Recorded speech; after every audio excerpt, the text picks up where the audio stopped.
मेहर बाबा की जय। అవతార్ మెహర్ బాబాకి జై. The Joyce path. మనం మళ్ళీ ద జాయస్ పాత్ అనే గ్రంథంలోకి వచ్చాము. బాబా కృపతో అనేక విషయాలు మణి చెప్పినటువంటి, అలాగే మణి డైరీల్లో పొందుపరిచినటువంటివి అనేక విషయాల్ని మనము తెలుసుకుంటూ ఉన్నాము.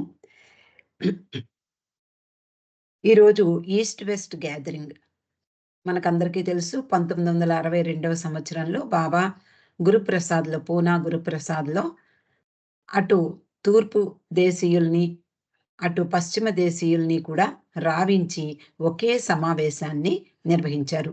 అది అత్యద్భుతమైనటువంటి సమావేశము, సన్నివేశము కూడా. దీని గురించి లార్డ్ మెహర్ ప్రభు చరితంలో చాలా పెద్ద చాప్టర్ ఉంది. అనేక వివరాలు అందులో ఉంటాయి. ఎవరెవరు, ఏ ఏ భక్తులు వచ్చారు, ఎక్కడి నుంచి వచ్చారు, ఎలా వాళ్ళ యొక్క హావభావాలు, వాళ్ళ యొక్క మనోభావాలు, బాబాని ఎలా దర్శించుకున్నారు, ఇలా కళ్ళకి కట్టినట్లుగా వర్ణించబడింది. ఇది ఇక్కడ కూడా మణి ఆనాటి ఈస్ట్ వెస్ట్ గ్యాదరింగ్ గురించి చెప్తోంది. అటు పాశ్చాత్యులకు, ఇటు తూర్పు దేశస్థులకు ఈస్ట్ వెస్ట్ గ్యాదరింగ్ అనేది ఒక అద్భుతమైనటువంటి దర్శనం. ఆనాటి సమావేశంలో జరిగిన కొన్ని సంఘటనలను మణి ఎప్పుడూ చెప్తూ ఉండేది. బాబా ప్రేమికులకు ఆయన తోటి సహవాస కార్యక్రమాలు, అలాగే దర్శన కార్యక్రమాలు, వాళ్ళల్లో, వాళ్ళ హృదయాలలో ఒక ఫోటోలు బడిపోయాయి. వాళ్ళ హృదయాల్లో అవి ముద్రించబడ్డాయి. ఆ సంఘటనలు, ఆ సన్నివేశాలు అన్నీ కూడా. బాబా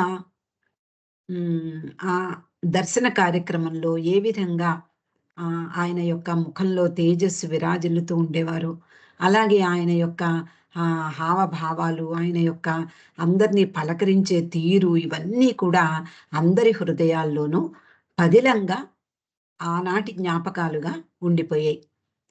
ఈ సమావేశానికి మా నాన్నగారు, అమ్మగారు వెళ్ళడం జరిగింది. ఆ సమయంలో మరి జరిగిన సంఘటనల్ని చెప్పి ఉంటారు, కానీ నాకు గుర్తులేవు.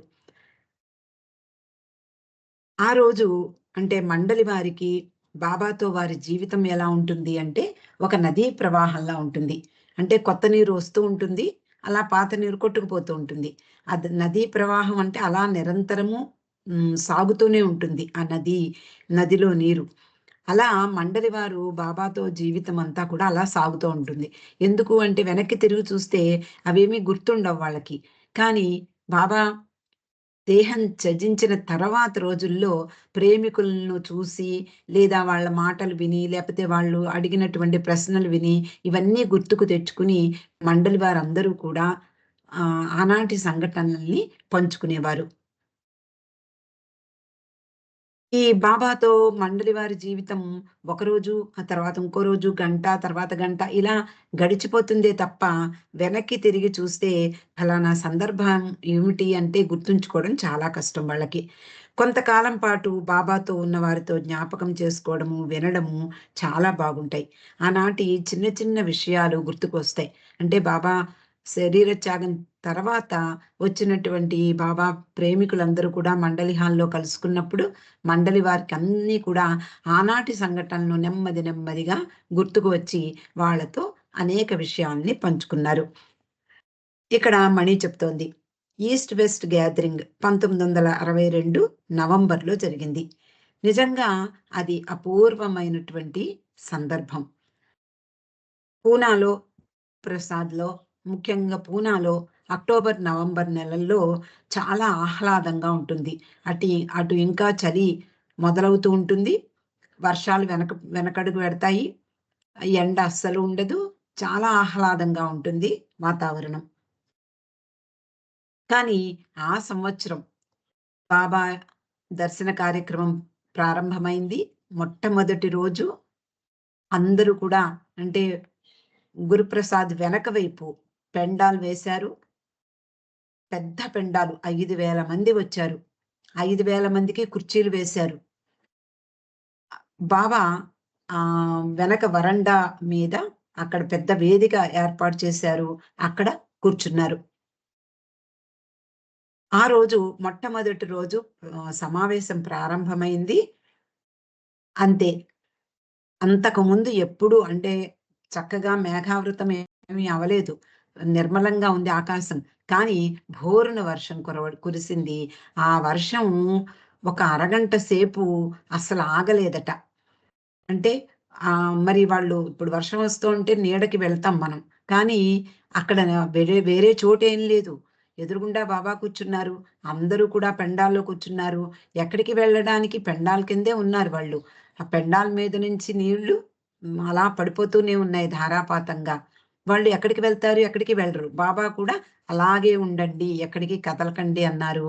అలా వాళ్ళందరూ కూడా వర్షపు నీటితో తడిసి ముద్దయిపోయారు. మొత్తం అంతా కూడా అందంగా అలంకరించబడింది. ఆ షామియానా, బాబా యొక్క వేదిక అవన్నీ కూడా అలంకరించబడ్డాయి. ఈ కురిసిన వర్షంతో మొత్తం అందరూ తడిసిపోయారు. మొత్తం స్నానాలు చేసినట్లు అయిపోయింది. పైనుంచి కింద వరకు స్నానం చేసినట్లుగా అయిపోయింది. మరి పాశ్చాత్య మహిళలు. నిజానికి పాశ్చాత్యులకు వర్షమైనా, ఎండైనా, చలైనా ఏదైనా అపురూపమే వాళ్ళకి. ఎందుకు అంటే వాళ్ళకి చలి ప్రదేశం నుండి వచ్చారు కాబట్టి చలి తట్టుకోగలరు కానీ, వర్షము, ఎండ ఏమాత్రము తట్టుకోలేరు. వర్షం కురిసినప్పుడు హ్మ్. ఈ గురుప్రసాద్‌లో ఉండగా వర్షం కురిసినప్పుడు వాళ్ళు కూడా పూర్తిగా తడిసిపోయారు. ఆహ్ పురుషుల్ని బహుశా బయటికి అంటే వాళ్ళ వాళ్ళ రూమ్స్‌కి పంపించారని నేను చదివినట్లుగా గుర్తు. కానీ స్త్రీలను మాత్రం బాబా గురుప్రసాద్‌లో స్త్రీలు ఉండే వైపు స్త్రీ మండలి వాళ్ళ వైపు వెళ్ళమని చెప్పారు. వాళ్ళు తల తుడుచుకుని, ఒళ్ళు తుడుచుకుని, బట్టలు మార్చుకున్నారు. మరి ఎలా ఇవన్నీ సమకూర్చబడ్డాయి? మణి ఎంతో ఆశ్చర్యంగా ఎలా సమకూర్చబడ్డాయో ఇంకా నాకు ఆశ్చర్యంగానే ఉంటుంది అంటూ చెప్తోంది. నిజానికి మనం 'ఫార్చునేట్ టు లవ్ హిమ్' అనే పుస్తకం చదువుకున్నాం 'ఖుర్షద్ లైఫ్ స్టోరీ'. ఆవిడ ఈ సంఘటన వ్రాస్తూ కొన్ని చీరలు బాబా కొన్ని ఎక్స్‌ట్రా కొని తెమ్మన్నట్లుగా రాసిందావిడ.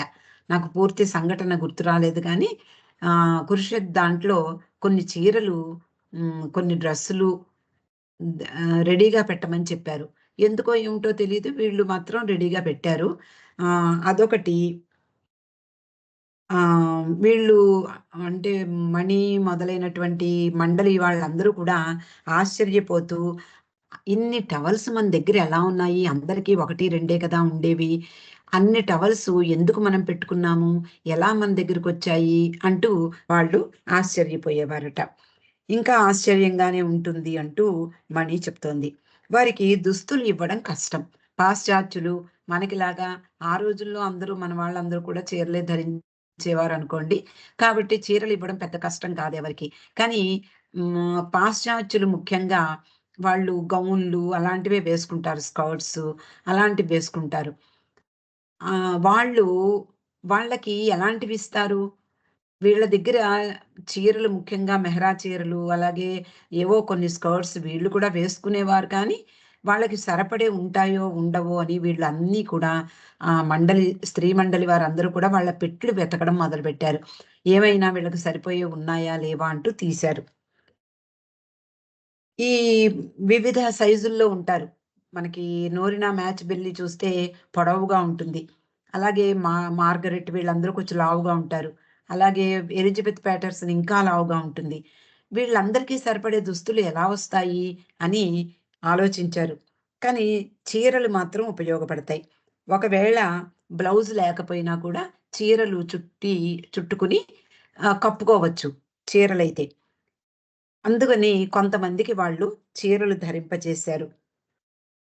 చాలా వరకు మెహ్రావే అని చెప్తోంది. వారికున్న అంటే వాళ్ళ దగ్గరున్నటువంటి దుస్తులు కూడా అంటే రెడీమేడ్ సారీ ఈ డ్రెస్సులు కూడా వాళ్ళ దగ్గరున్నవి తీసిచ్చారు. ఎలాగో మరి వాళ్ళకి కొంత వరకు సరిపోయాయి. మణి చెప్తోంది. వాళ్ళు అంత దూరం నుంచి అమెరికా నుండి, ఇంగ్లండ్ నుండి వాళ్ళు వచ్చింది ఈ ఇలా మన ఇండియన్ డ్రెస్సులు వేసుకోవడానికా అన్నట్లుగా అనిపించిందట. అలా బట్టలు వాళ్ళు మార్చుకున్నారు. మళ్ళీ పెండాల్లో కూర్చున్నారు. ఆ సమయంలో ఒక చిన్న వినోదంతో కూడినటువంటి సంఘటన జరిగింది. అదేమిటి అంటే ఎలిజబెత్. ఎలిజబెత్ ఇందాక మనం చెప్పుకున్న ఎలిజబెత్ చాలా లావుగా ఉంటుంది. ఆవిడ ఎలాంటి దుస్తులివ్వాలి ఎవ్వరికీ తెలియట్లేదు. ఎలాగా ఆవిడకి సరిపడే దుస్తులు లేవే అంటూ వాళ్ళు వెతుకుతూ ఉన్నారు. స్త్రీలు తికమక పడుతూ ఉన్నారు. ఈ లోపల రానో గేలీకి సడెన్‌గా ఒక విషయం గుర్తుకొచ్చింది. ఎలిజబెత్ తను అంతకుముందు అమెరికా వెళ్ళిపోయే ముందు ఒక పాతది సిల్క్ గౌన్ ఇచ్చి వెళ్ళిందట రానోకి. అది తన దగ్గర ఉండాలి అని ఆలోచించింది. కానీ మరి గురుప్రసాద్‌కి వచ్చేటప్పుడు దాన్ని తీసుకురావాలనే ఉద్దేశ్యం ఏమీ ఉండదు. పాత గౌను అందులో ఆవిడిచ్చింది కాబట్టి మెహరాజాదులోనే పెట్టి ఉంటుంది. కానీ మరి ఎలా తీసుకొచ్చిందో తెలీదు గానీ, ఆ గౌను కూడా ఆవిడ పెట్టెలో ఉంది. దాన్ని రానో చక్కగా మడతపెట్టి తీసుకువచ్చి ఎలిజబెత్‌కిచ్చింది. అది అందులో అందరికీ మనకందరికీ కూడా మనము అమరతిథికి వెళ్తే మనకందరికి గుర్తింపు కార్డులు, ఈ కార్డ్స్ ఇస్తారు. ఈ కార్డ్స్ మనం తగిలించుకుంటాం. ఎక్కడి నుంచొచ్చామని, లేకపోతే ఎక్కడుంటున్నామని, ఎంపీఆరా, ఎంపీసీయా, డి హాస్టలా, సి హాస్టలా ఇవన్నీ రాసిపెట్టి ఉంటాయి. అలాగా ఒక గుర్తింపు కార్డు ఆ రోజుల్లో 62లో బాబా కూడా ఇవ్వడం జరిగింది.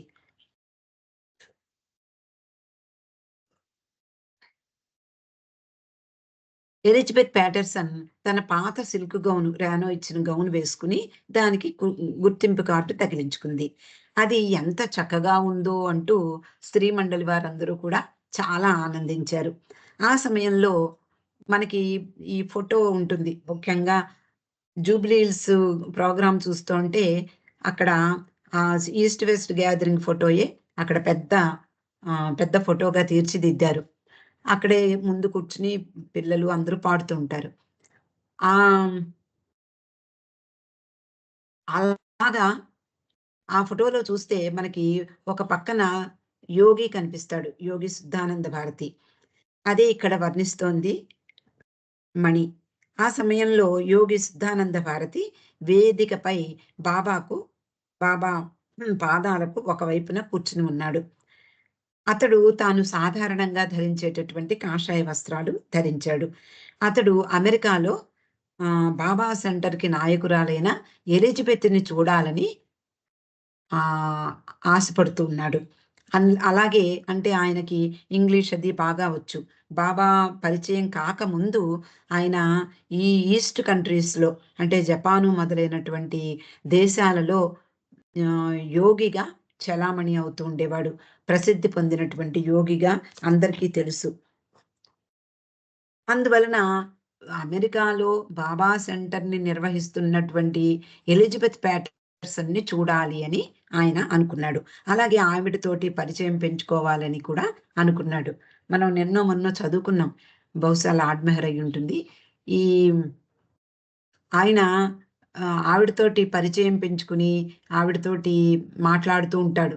ఉంటే బాబా ఆవిడనడుగుతారు ఎలిజబెత్‌ని ఏమిటి మాట్లాడుతున్నారు అంటే, "ఏం లేదు బాబా నువ్వు అదే నీ తరఫున యోగి కనక అమెరికా వస్తే, నీ గురించి అన్నీ చెప్పొచ్చు కదా!" అనేసి అనుకుంటున్నాము అని చెప్పి ఆవిడ చెప్తుంది. బాబా అంటారు, "నేనే ఉండగా యోగి ఏం చేస్తాడు?"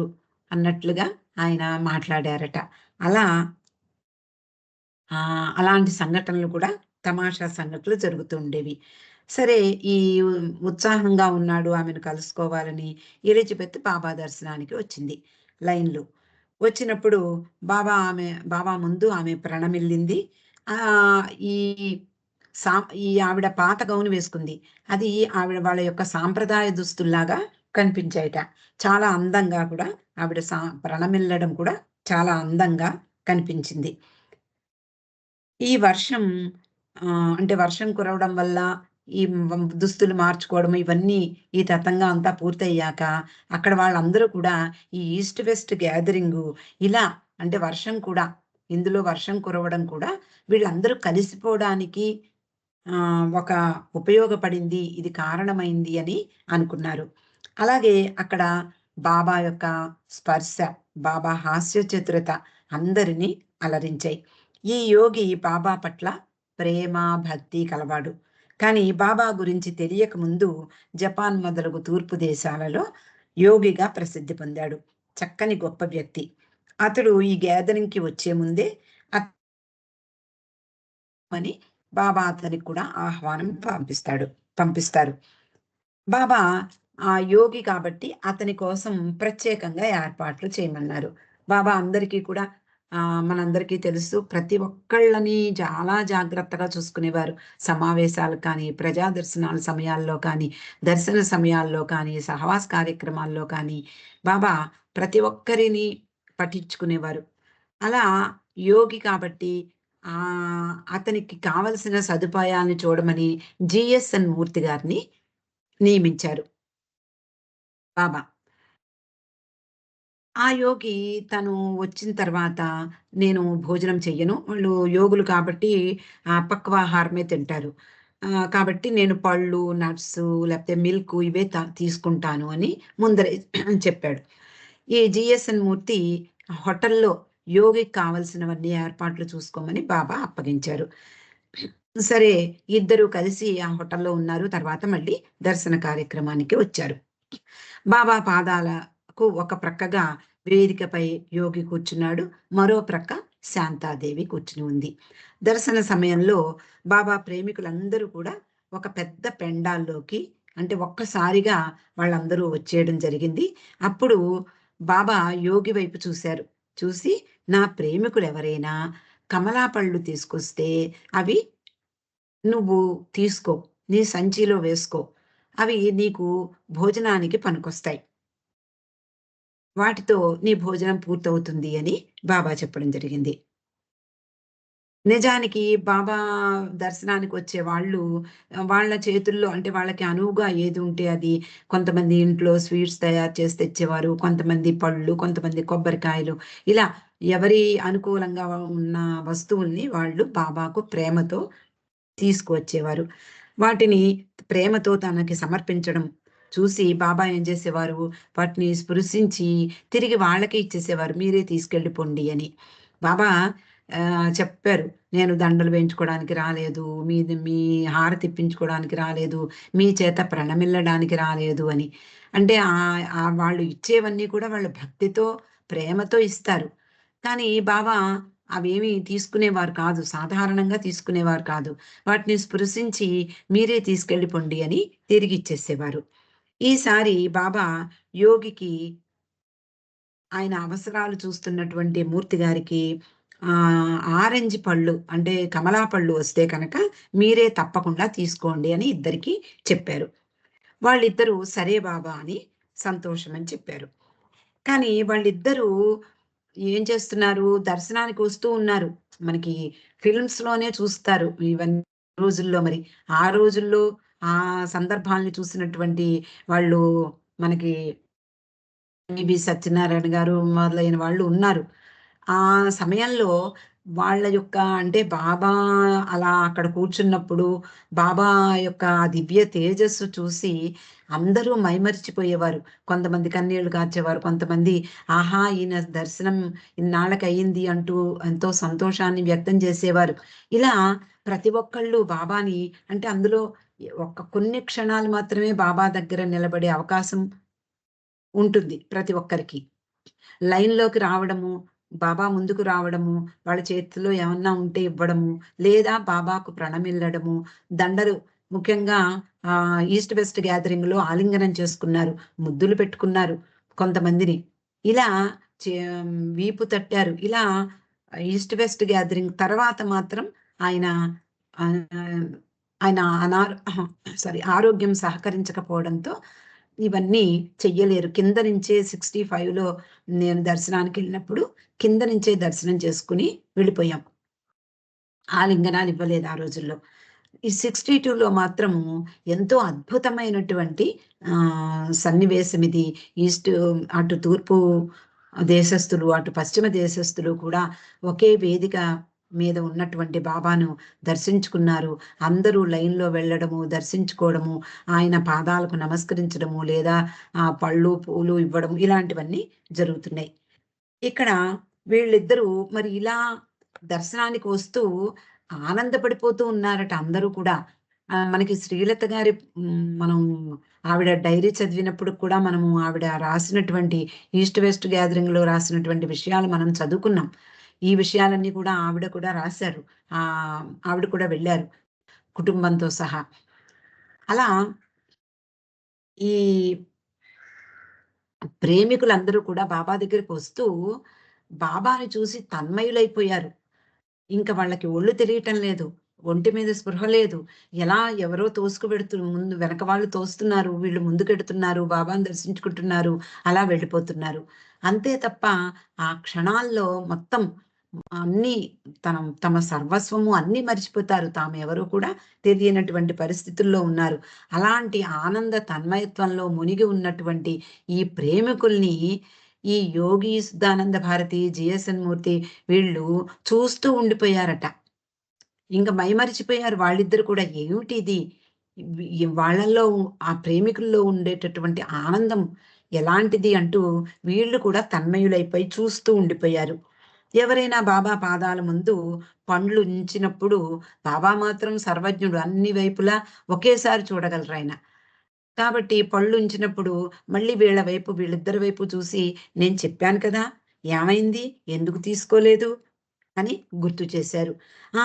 వాళ్ళు "యెస్ బాబా, యెస్ బాబా" అంటూ బాబా పాదాల దగ్గరున్న పళ్ళు తీసి యోగికిస్తే యోగి తన సంచిలో వేసుకున్నాడు. బాబా ఇంకా "తీసుకో, సంచిలో వేసుకో" అంటున్నారట. పాపం యోగి, మూర్తి వీళ్ళిద్దరూ అటు బాబా మాట వినాలి, ఇటు బాబాని సందర్శించే వాళ్ళందరి యొక్క హావభావాలు, వాళ్ళ యొక్క ఆనందంలో వీళ్ళు కూడా పాలు పంచుకోవాలని వీళ్ళ యొక్క ఉద్దేశం. మరి ఇలా పండ్లను సేకరిస్తూ ఇంక మరి బాబా చెప్పారు తప్పదు. ఇలా పండ్లు అన్నీ కూడా సంచిలో వేసుకుంటున్నారు. మరి అలా ఆ సమయంలో దర్శనం మీద దృష్టి పెట్టలేకపోయారు వాళ్ళు. అంటే ఒకేసారి బాబా హ్మ్, ఎలాంటి పరిస్థితుల్లో ఇరకాటంలో పెట్టేస్తూ ఉంటారు. వాళ్ళిద్దరు కళ్ళు ఎక్కడున్నాయి? బాబా ప్రేమికులు తెచ్చే చేతుల్లో ఉండేటటువంటి పళ్ళ మీదే ఉన్నాయి. ఈ పళ్ళు కమలాలా? కమలాలైతే మనం తీసుకుందాం. లేపోతే అక్కడ పెట్టేస్తారు. అలా వాళ్ళ పండ్ల మీదే ఉన్నాయి. వాళ్ళేం తెచ్చారు? కమలాలా? కాదు, కాదు అనుకుంటూ ఇలా ఉన్నారు. వాళ్ళు నిజానికి వాళ్ళేం చేస్తున్నారు? తమ కోసం కలెక్ట్ చేయట్లేదు. బాబా చెప్పిన మీదట వాళ్ళిద్దరూ పండ్లను కలెక్ట్ చేస్తున్నారు. నిజమైన కథ అది. కానీ మనకెలా అనిపిస్తుంది? ఈయన తిండి కోసం ఇలా కలెక్ట్ చేస్తున్నాడు అని మనం అనుకుంటాం. కానీ అక్కడ బాబా యొక్క ఆదేశం. దాన్ని వాళ్ళిద్దరూ కూడా ఆహ్, ఆద ఉపయోగించుకున్నారు. ఆదేశాన్ని పాటించారు.